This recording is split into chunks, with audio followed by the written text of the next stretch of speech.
Thank you very much. I start by responding to the previous session where it was suggested that our achievements, new achievements in technology may eventually have some kind of doomsday effect of us, that we are creating something which will kill us. I am not in this camp. I believe that technology through the history had liberating effects. And in fact, the more we understand, the more free we will be from all kind of influences of that kind of. It won't be possible to manipulate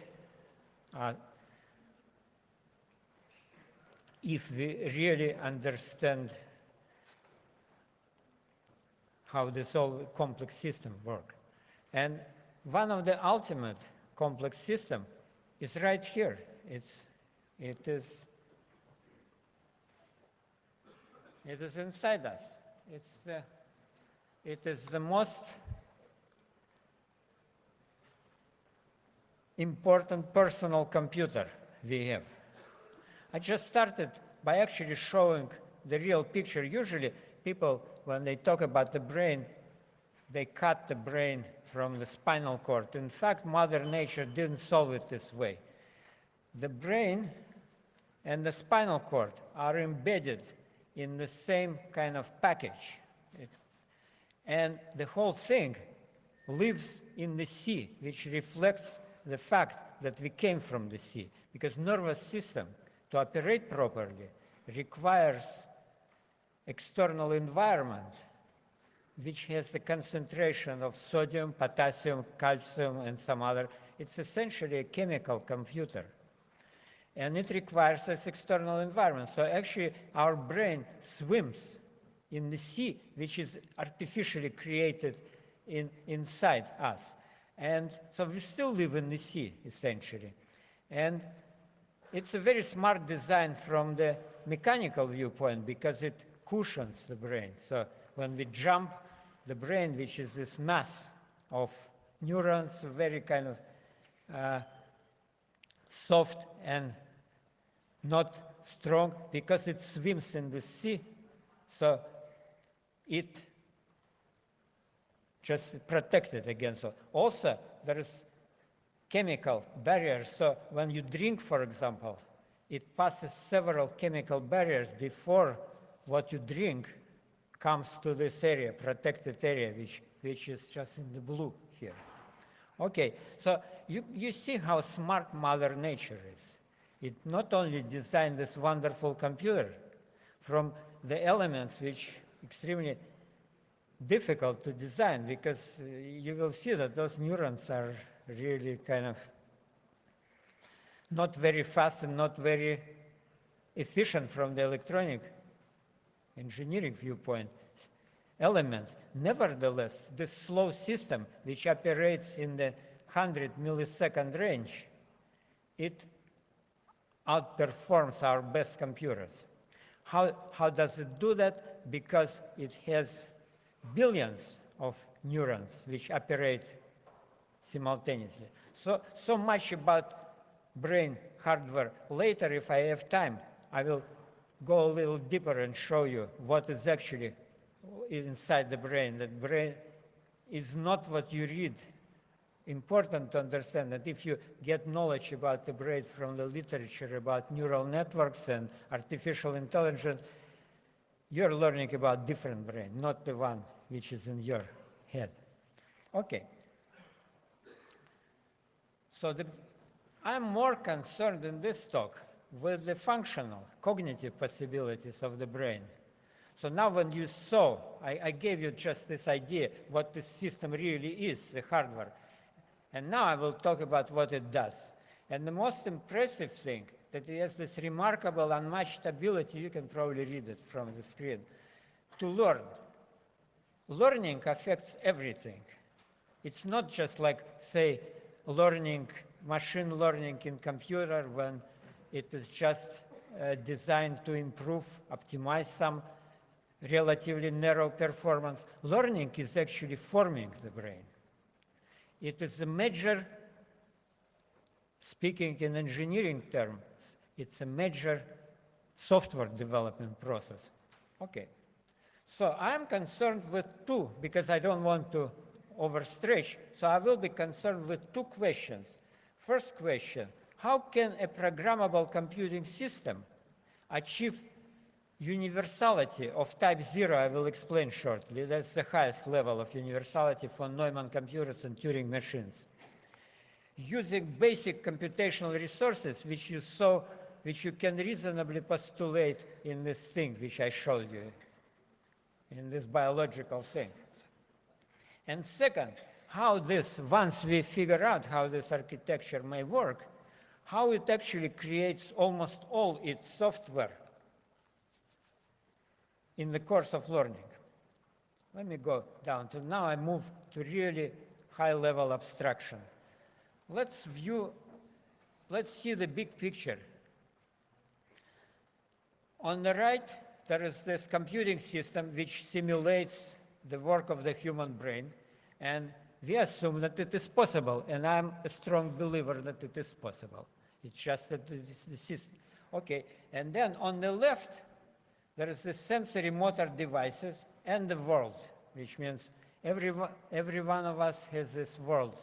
And you, to me, you are this external world. To you, I'm this external world. But we all have these computers, which I showed you, sitting in our brain. So one computer is now talking to many other computers. So, and my goal is really to communicate my understanding of how it really operates. So let's divide it into two parts, brain on one side, and these devices and the world on the other side. Then we really cut the brain not just between our sensory devices and the world. We cut it inside. So in this case, there are only signals. There are no red, yellow, green, there is no sounds. There is the same uniform signals coming from the system WD to the right and from the system B to this system. Okay. So my first counterintuitive claim is that let's start with the brain B. Well, I call it brain, but I'm actually talking about computing system. And this system DB can be thought of as a human-like robot. But I divided this robot inside. So computing system on one side, and the robot's devices and the world is just another system. It's a convenient way to divide. Okay, so let's call this B0, brain 0. That's how my website is called. And B0 is some kind of formal representation of B at the moment 0, at the beginning of learning. I claim that this representation starts with something which can fit on a single floppy disk. It's a kind of shocking, probably, statement, but I have plenty of evidence. In fact, so system which is almost empty, almost no software, and I claim that you can say in no special language is needed, you can describe it in, say, C, will define. But then what happens? Say 20 years passed, and now the system is, well, much more unfortunately passed for this system, but for some of systems sitting in this room, well, 20 years maybe just passed. So anyway, it doesn't matter. These systems now, I claim, no matter what formal representation, no matter what language, it will be in terabytes, just because it should include the individual experience of the system. Okay, so the question is very clear. If you really believe in what I said, you get something which is on the floppy disk, and this system has this ability to suck knowledge from the outside, and it becomes enormously complex system. And how can it do that?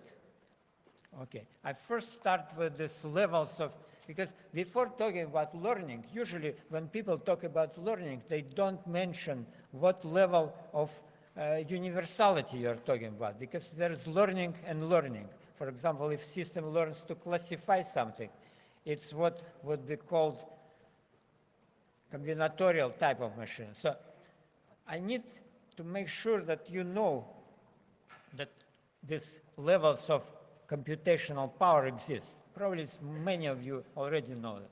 I actually introduced type 4. This so-called Chomsky classification, type 3, type 2, type 1, and type 0.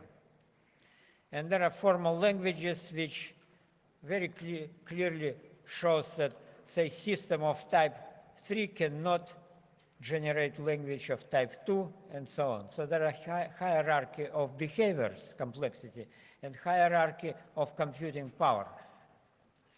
So Chomsky starts with level 3. I introduce additional level, lower than that, combinatorial machines, which has much sense for the learning systems. Okay, so what is that? What are these levels? Why they're so important? Let's go to combinatorial machines. Combinatorial machine is essentially a function. It just maps, it's a programmable, in this case I'm talking about universal combinatorial machines, machines which can be programmed in principle to simulate any function. So what resources do you need to build this machine? It's easy to show. You need programmable memory, read-only, but programmable. And you need some fixed interpretation procedure which will read and interpret what is in this memory. In this case, I used programmable memory which has 2 rows. And to explain you concept of interpretation procedure, okay, let's interpret this table, which is A, B, C, B, B, whatever.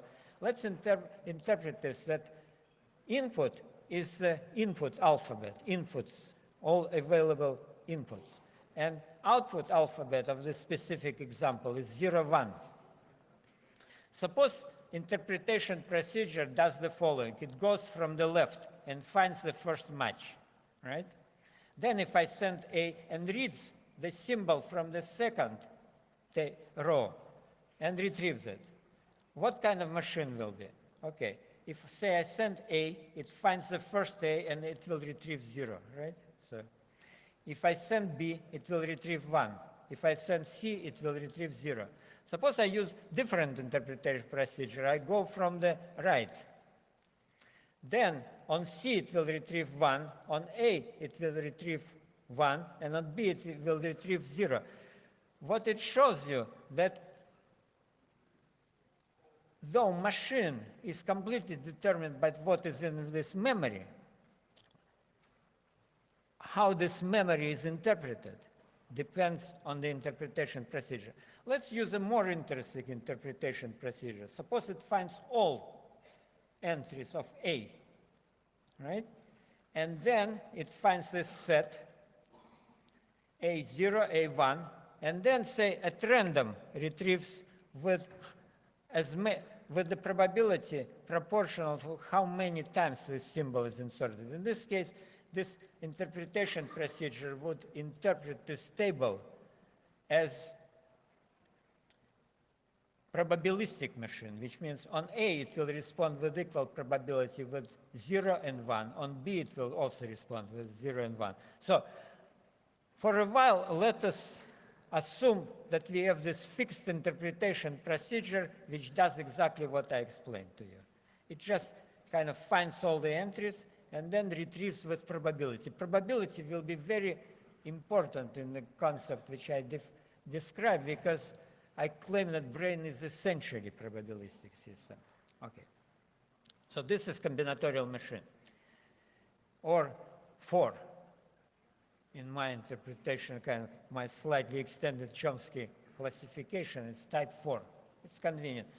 What is the example? If you know electronics, programmable logic array is a typical example of that. You have programmable AND array, programmable OR array, and the system kind of, so you can program it to implement any combinatorial machine. But not probabilistic combinatorial machine. Okay. Let's go to the next level. How do you get to the level of state machines? The idea is very simple. You split, and that's what electronic engineers use when they actually implement these devices. You split this table into two parts. One part describes inputs, A, B, C. Then the second and the third row will describe state and the next state. And the fourth row will describe what you retrieve. It's easy to show that any combinatorial machine can be implemented as state machine with the feedback. What is important to understand that you cannot simulate state machine with combinatorial machine. Because in this case, you have, depending on the state, you have two different combinatorial machines. So by switching state, you switch the system into different combinatorial machine system, okay? So now I jump to the highest level. How do you implement any universal computer? As Turing showed at some point, what is needed is just to add to that random access memory or tape, okay? So, well, I will skip that. I have this PowerPoint which we will be able to read. So anyway, there is a deep actually reason why you cannot implement something of higher level with the lower level. Because you always get combinatorial explosion. You try to implement, say, state machine, assuming, say, limiting the length of the input sequences and mapping that as combinatorial machine, and you get explosion because the size of prom grows as x to the power of n. And if you want to implement this universal computer using state machine, though it is state machine, it again, the size of tape produces so many different states that it explodes combinatorially. So really, it's not the reason that it's kind of theoretically you cannot implement. The problem comes much earlier in the form of this combinatorial explosion. Okay, I hope. Okay, let's now kind of, this was a little boring maybe, but let's now apply that to the brain. Let's make this observation. A person with a sufficiently large external memory aid can perform in principle any computational procedure. That's how Alan Turing invented his machine. He assumed that no system can calculate more than a person with a big memory. And then he decided to reduce this machine to the simplest possible form without losing this ability to compute what person computes. Okay, I skip other observations, and I go directly to kind of my vision of Turing machine. You can think of Turing machine as a robot which calculates on the tape. And to make it more kind of human-like, I introduced I, which reads single symbol from the tape. I introduced speech, which robot talks to itself. It tells what next state he wants. And I introduced this, what Turing machine requires, write symbol and move. Okay? So this robot is a Turing machine, but it really gives you kind of robot-like interpretation of Turing machine. Let's go one step further and ask the question, what is the brain? Suppose I'm serious about that. Which means, okay, Turing took a person, reduced the person to the level of robot, and made this most prominent discovery. He invented universal computer. Let's go in the opposite direction. Start with the robot and gradually build it back into a human. So the Turing machine is a good place to start because it's already universal, which means we don't have all this problem of not having enough computing power, which you will see a big problem with the brain. We take universality for granted because in computers we have more, in all our computers we have more than enough resources to get universality. But it doesn't buy you principal advantages, it buys you only efficiency. You don't get combinatorial explosions, say, if you describe this laptop in terms of Turing machine, which is essential. So how do I implement it as a, what kind of brain? And here I show the simple brain. Well, these are neurons, big circles, and small circles are synapses. So it's very similar to this programmable logic array, except that this layer, intermediate layer N2, these neurons would compete, so they would select a single line, a single associations, let's call it, randomly. And they will select associations with the highest level of excitation. So I don't have time to go into the theory of that, but there is exact theory of that which is absolutely explicit. So whatever I say can be proven either theoretically or computer simulation. In fact, I have a program which simulates it. Okay, so this is sufficient to get the robot universal learning robot, in a sense, with this very simple concept of learning. So how do I teach this robot?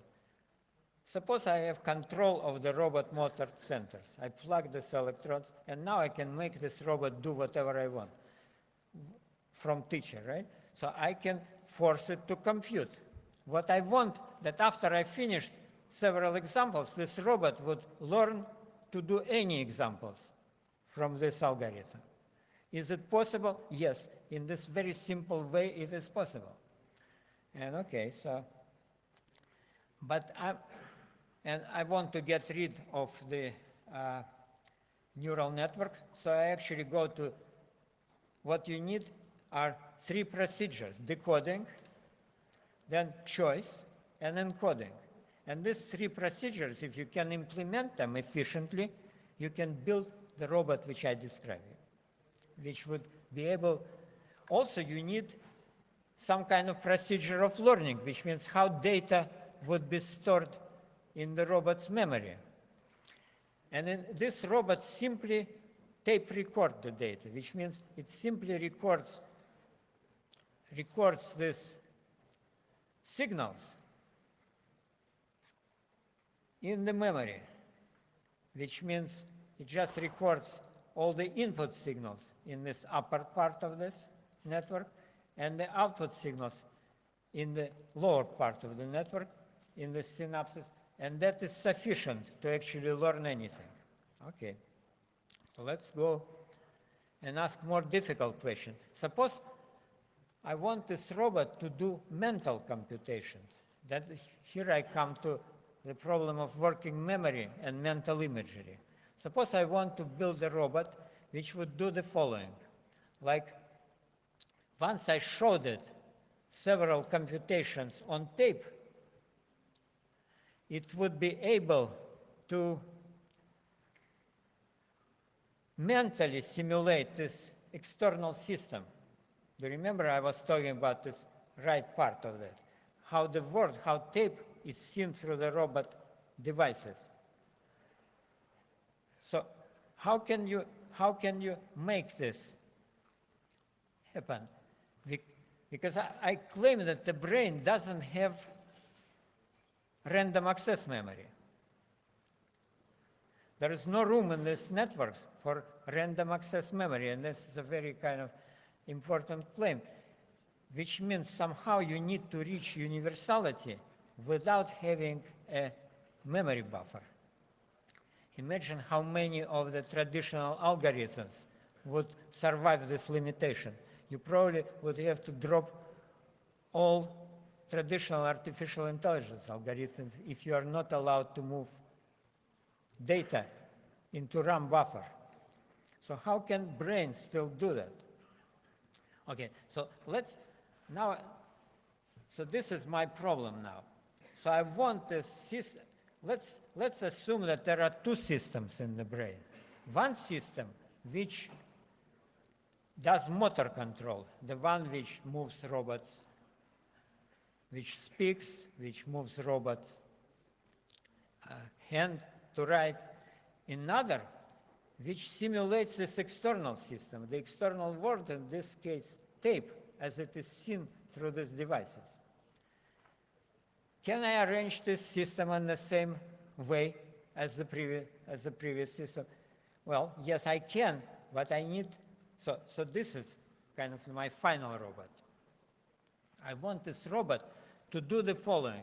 If I force it to compute, it then will learn not only to compute on tape, but it will also learn to compute mentally. And this is a kind of implementation of this robot. So there are two systems, and they are represented as tables. All the machinery is kind of skipped, but I have description of this algorithm in one of my papers, and also I have references in the PowerPoint which will be available. Okay, so and I can force this robot to do anything by actually typing symbols here. So because I don't have time, I'll just show you some examples of this training. In this case, the robot was trained to do so-called parenthesis checker algorithm. It needs to determine whether for any left parenthesis there is a matching right parenthesis. There is a simple Turing machine algorithm which does that. So I actually forced the robot to do 3 examples. I showed it by forcing. And that is what is in the robot's memory after that. Okay. Now, what I will do,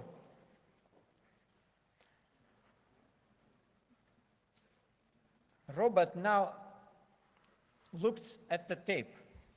You see there's this little kind of switch memory tape in the upper part. So robot looks at the tape. So it reads this data. It reads this data, then it turns and it opens the eye, so it closes the eye. So now it will see everything from the memory only. It still goes and computes, which means without actually memory buffer, it computes and it learns to compute, and it will do perfectly well with this algorithm. So what happened? The robot learned. I showed the robot how to do few computations, and now it is capable of doing any computations from this class. How is it done, actually? Let me close this. So I just showed it, because it's a big topic, so probably don't have enough.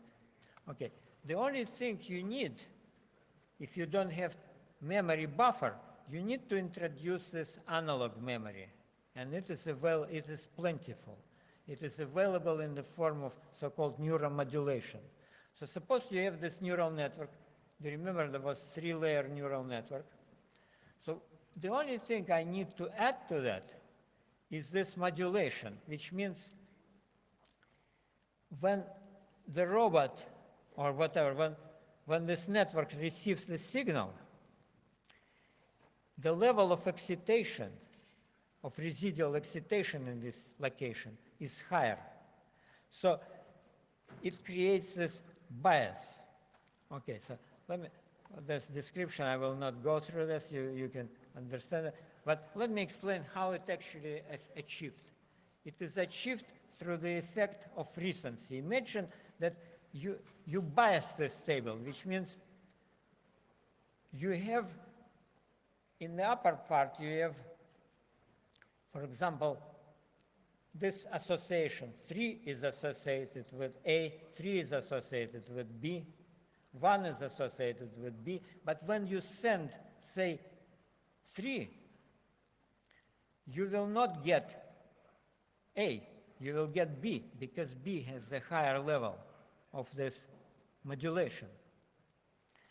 So what I'm saying, that you can really get this universal architecture without memory buffer, just by playing with the levels of analog memory, which is plentiful. And this changes a lot of things. Do I make any sense? Do you understand what I'm saying? Okay, good, good, because it's real effect. It's real effect. You can replace system with random access buffer by system which has only programmable read-only memory and has this analog memory which biases this programmable memory. And this is a kind of good way for the brain to do this thing. The reason for that I will explain later. So first of all, I showed you that just without memory buffer, I got universal architecture, universal Turing architecture, which means it's a different architecture. It's a different type of computer. Universal programmable computer which can be programmed by simply forcing it to do something, which means you force or at random if the robot did the right behavior somehow, and this behavior is reinforced, then that's it. Robot got the right software, which means I'm saying that with this approach, software and behavior is almost the same thing.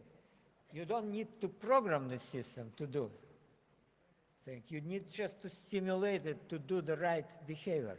And then, if this behavior is stored in some way, like I showed you, there are many other continuation of that, but in some simple way, this behavior, if it is stored in memory, that's it, system is programmed. And now you can at least understand in general, outline, how we can get so complex. Because suppose we start with some relatively simple software in the form of these associations, which forces us to do more or less right things. And then, of course, we make mistakes. And there is another system, which I'm not talking about here, system of reinforcement in the brain. Okay, so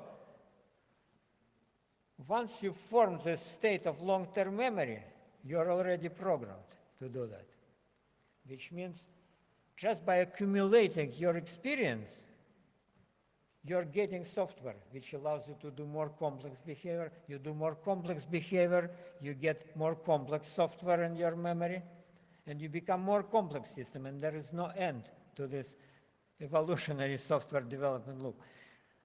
And this is not possible with memory buffer, because with memory buffer, you would have to learn how to use memory buffer, and there is no way you learn to. In this case, it's done automatically, because memory buffer is always kind of activated in a way so it reflects that the latest event is more excited. And this produces the same effect as if you rewritten the symbol in that. Does it make sense, right? Okay. Anyway, but it has much bigger implication than that. So first of all, we got universal architecture. We don't use memory buffer, which is very important. We got effect of working memory, which means this robot really sees this tape. And this explains, by the way, how I can play chess mentally. Because I don't, if I play chess, oh boy, what is that? My clock is, oh, okay.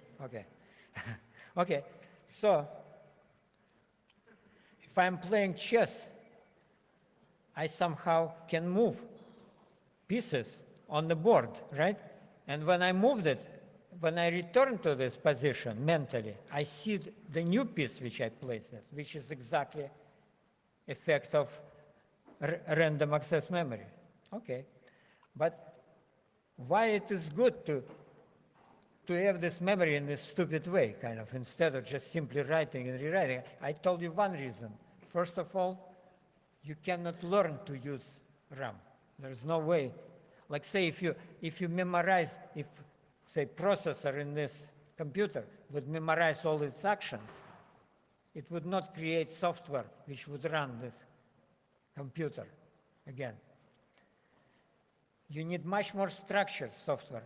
In the case you do it this way, you just showed how to do something and you created software which does that. But much more than that. Okay, let's concentrate on this thing. And this was neurophysiologist Zopf Jr. in 1961, who said, I don't believe in all this artificial intelligence, all these things, because humans can do combinatorial number. And it is a very interesting article, Attitude and Context, you may find it. He said, humans differ from computers because we can do combinatorial number of different activities. And you guys, you're simulating only some small number of this activity, which means you're simulating enormously small part of the human behavior. And it doesn't matter that you simulate 100 or 1,000 or millions, because we are talking about more activities, possible activities, than there are atoms in the universe, much more. Okay, so how this activation of the programmable memory would explain this phenomenon? Okay, very simple. Suppose I have this table which has all associations needed to create two input, one output Boolean functions, right? In this case, I spent, in this case, 8 locations of memory, right?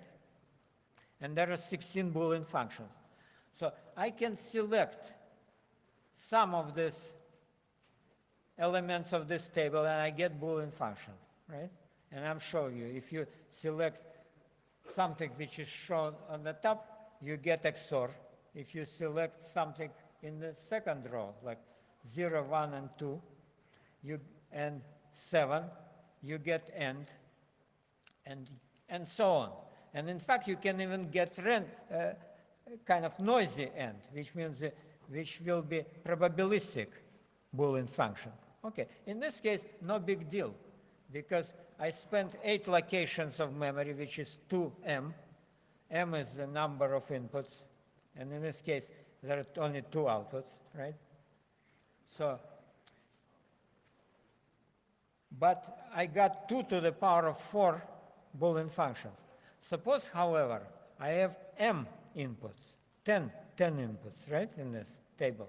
I will need to spend 2 multiplied by 2 in the power of 10, which means I will spend 2,048 locations of memory only. How many Boolean functions now I can get? I will get this n, 2 to the power of 1,024, which is an enormous number. This tells you something, how the brain achieves this, not just universality, but how it achieves this configurability, reconfigurability.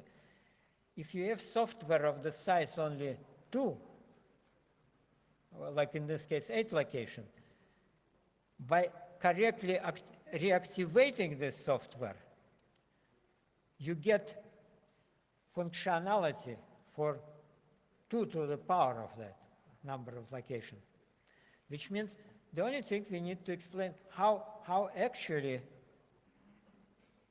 this is happening.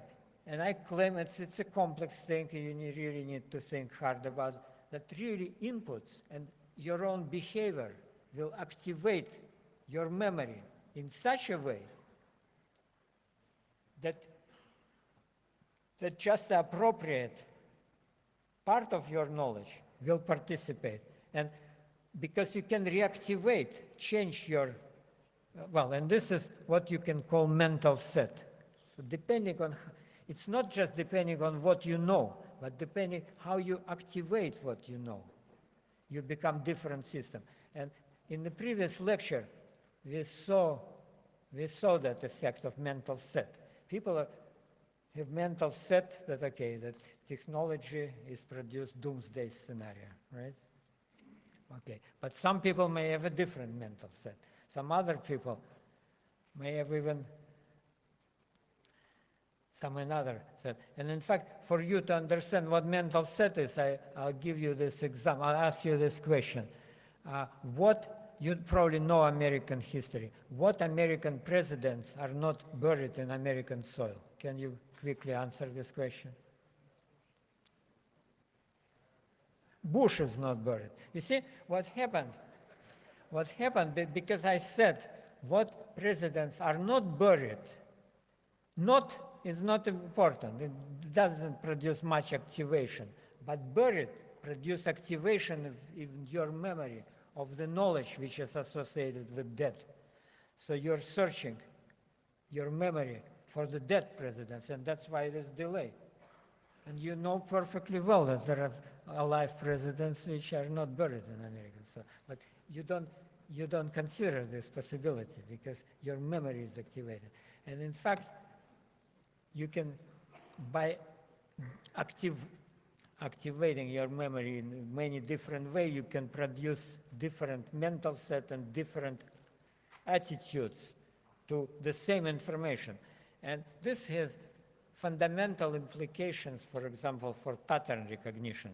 Because suppose I made this classification. I used backpropagation. I don't know how many of you know some other optimization algorithm. By the way, all those neural networks will be of type 4, so which is not a big deal. But anyway, suppose I produced optimal classification of faces or whatever. But then context changes. Yeah, suppose I learned to separate books from disk drives, right? I built system which does in whatever way perfect classification. But then I change context. I ask the question, take this. In this take this context, it's no longer important that this is book or this is disk drive. What is important is the size of that. What I'm saying, that asking different questions about what you perceive changes your attitude and changes the required actions to that. And if you calculate how many of this possible attitude you can create, you get again this combinatorial explosion, which means if you build optimal classifiers, you cannot build optimal classifier for all possible contexts. You can only activate whatever limited knowledge you have, so it matches this context. That's extremely important, because, for example, if you have C++ program, you cannot take a marker and just strike this, strike this, strike this, strike this, the system breaks, right? But with the low-level software, like these associations, you can do that. You strike this, this, this, and it's still perfectly valid and stable performance. This idea, in fact, can be developed very far. You can get statistical filtering, and I'm not really even touching this, scratching the surface of this iceberg. But we are coming to a completely new approach to that. That, first of all, we create this stupid software just without really programming in C, writing compilers, because it's not available in the brain. We are creating associations, and those associations are perfectly, as I showed you, perfectly universal programming language, which means you can program system to do anything. But more than that, those associations can be reconfigured on the fly in combinatorial number of ways, which means by creating relatively short software, you can reuse this software in enormous number of ways by simply reactivating it, which is really the topic of that. Okay, so I call these systems E-machines. The reason for E, because E stands for excitation or residual excitation. It was a neurophysiologist back in at the beginning of the century who was actually saying into intuitive terms what now I'm saying in this explicit terms, in formal terms, that this is something which is happening in the brain, this reactivation. So E stands for excitation. It also can stand, well, if somebody really, when I die, of course, it can stand for my name, because Eli Ashberg, and excitation has exactly the same number of letters. And actually, Eli Ashberg alphabetically precedes excitation, if you check that. So it's, okay. So anyway, this machine this was a real hacking project because I did enormous, I'm a system engineer consulting, I do a lot of projects for money. I did 3 projects for government, United States government, for money, but I could never get a penny for this project because, so this is a real hacking project which done completely as a private investigation. And I'm now beginning to really, because technology came, that you can really implement these stupid algorithms. These algorithms are enormously memory hungry. That's why, for example, even 10 years ago, it would be stupid to go this way. But now it is not. And I'm saying that actually, that's my hunch, that we will see in certain time, we will see the system because they will certainly outperform this von Neumann architecture for pattern recognition, for all the surveillance things which you're so afraid. But I'm more concerned with the other implication, that really if you understand how our brain works and how we can be brainwashed by putting this, and how we can be mentally reactivated in this stupid way. And if we understand all that, it would be much more difficult to brainwash and to reactivate us, to create a mental set, so we will be much freer. So I think it's very, very important to understand how our brain works, not make all these kind of religious illusions or whatever, but really understand that we are systems, and it doesn't diminish us, because this system is probabilistic, which means it has free will. It can come anything. I think these robots will share some world with us. Okay, I'm almost finished, but I just want to show you that, yeah, you will see it on my website, or it will be distributed as PowerPoint, so you can go deeply into that. So I would say learning is evolutionary development. Then I'm actually comparing, how can it be that simple system, do we have examples that simple system can produce enormously complex behavior? Sure. For example, I compare it with this Maxwell equations. Maxwell equations are enormously simple, but they produce enormously complex behavior just because they interact with more complex external systems. So that's what I'm saying. And there is a good analogy, in fact, at this general level between this approach, which starts with simple structure, which has only basic constraints, and then by interacting with enormously complex external constraints, it becomes complex. So it is doable. Then, okay, I'll talk about symbolic, non-symbolic, that you really cannot separate symbolic and symbolic. So, and then I go to neural implementation, and I actually show you the cerebellar network. It's something real in our brain. The network is only 3 layers, the cerebellar network. And the network in the cortex is only 6 layers. So if you take this seriously, how this simple system can do what I'm doing now, for example. Or even what you're doing now. You're listening and pretending that you're understanding. So this is, and this is done by this simple system. Let's take this seriously, which means it really, this mother nature is so smart that it found this super efficient integration of these simple things, which work that way. And I liked it this way because nature always does these tricks.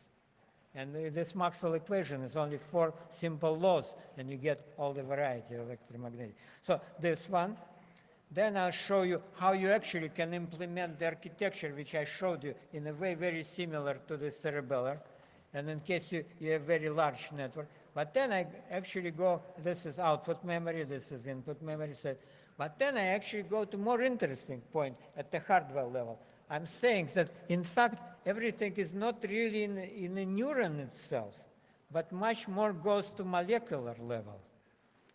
And then I come with this, okay.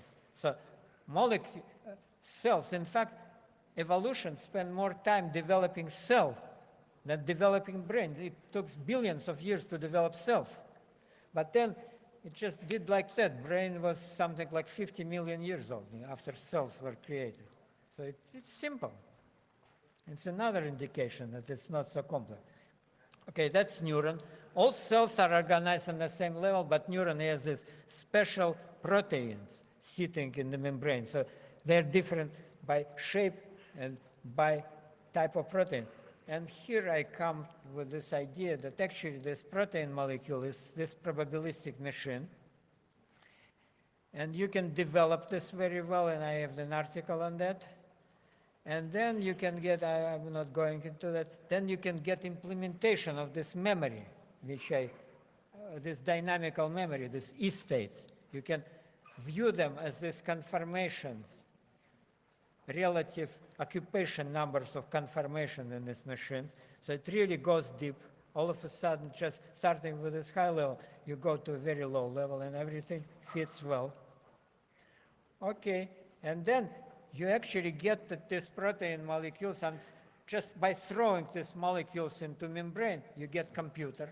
You can prove that you get mixed signal computer just from that. So in fact, in a single neuron, you can have that type of functionality. But again, I'm just jumping. And then, okay. That's a simulation of the patch clump experiments. Well, it probably means nothing to you at this point. That's simulation, this Hodgkin-Huxley experiments, how neuron produces pulses. This machinery works.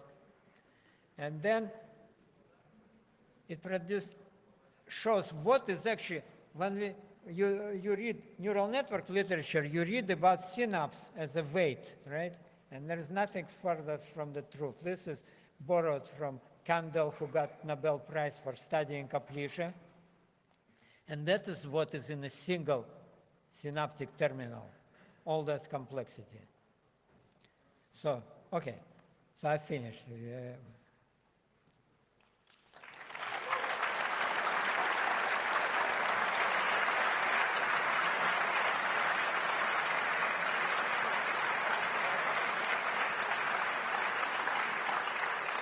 So my final desire that young and talented people like you would really, who can hack anything, would really start hacking this system. It's really a good hacking project.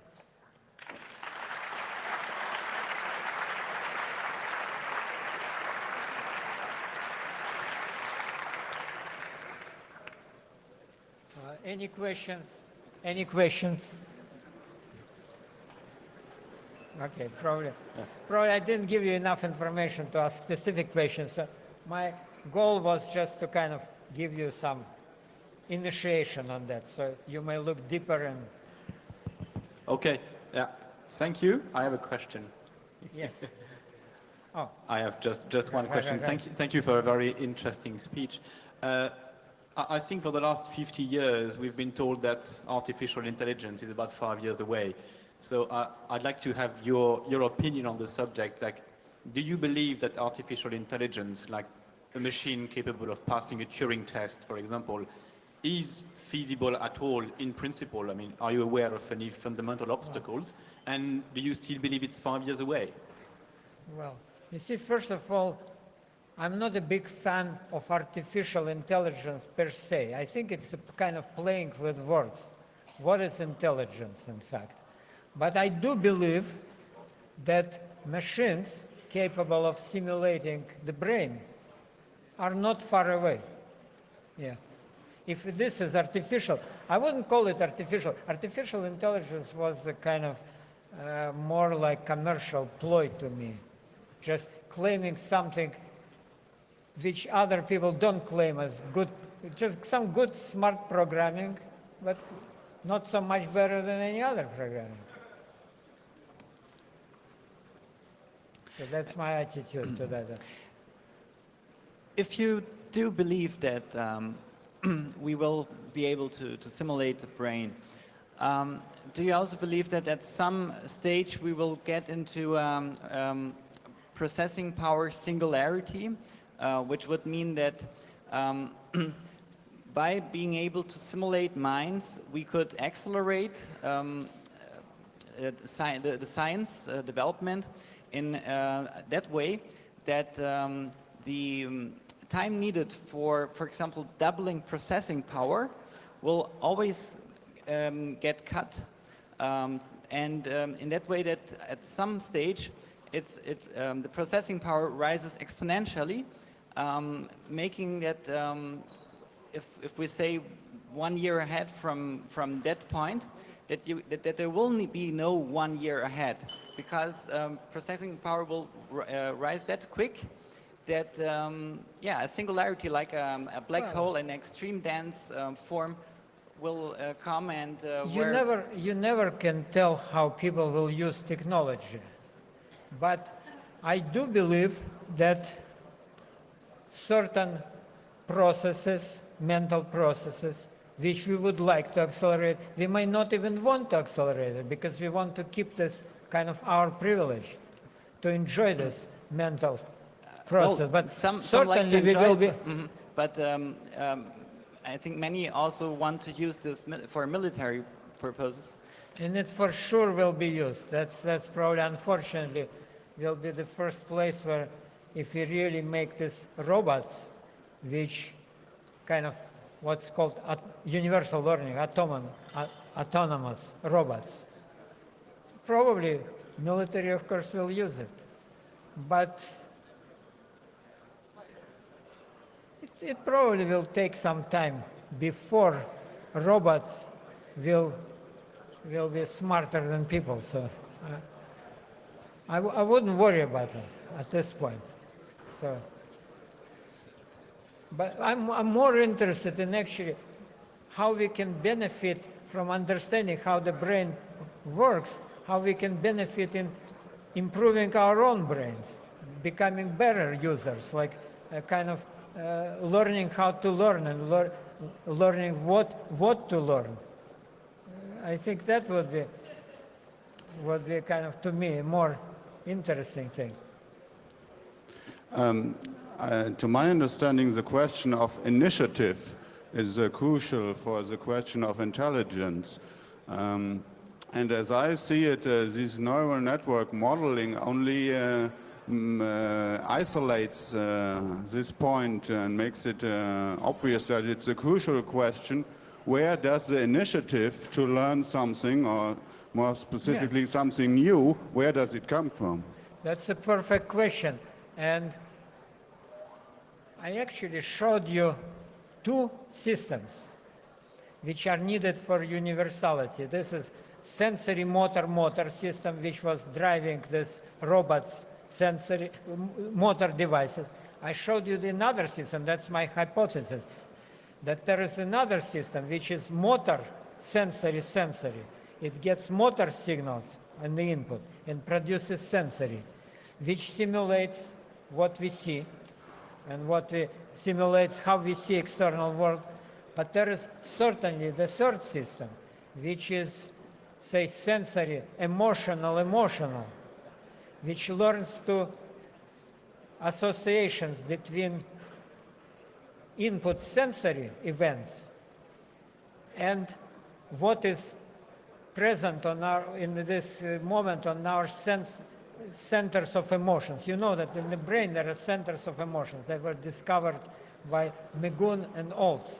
That actually, if you take a monkey, and there was an article. Oh, okay. So anyway, if you form this third system, which forms this motivational software, and you interact this system with this two, especially with motor system, then you get this architecture with motivation. So that's my answer to you.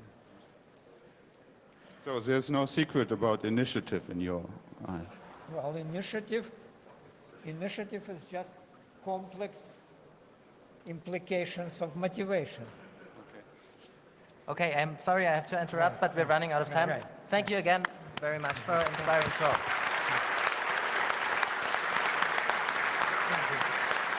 I'm sure Thank you. if you have further questions, I'm sure you'll stick around. Yeah, I will stick around.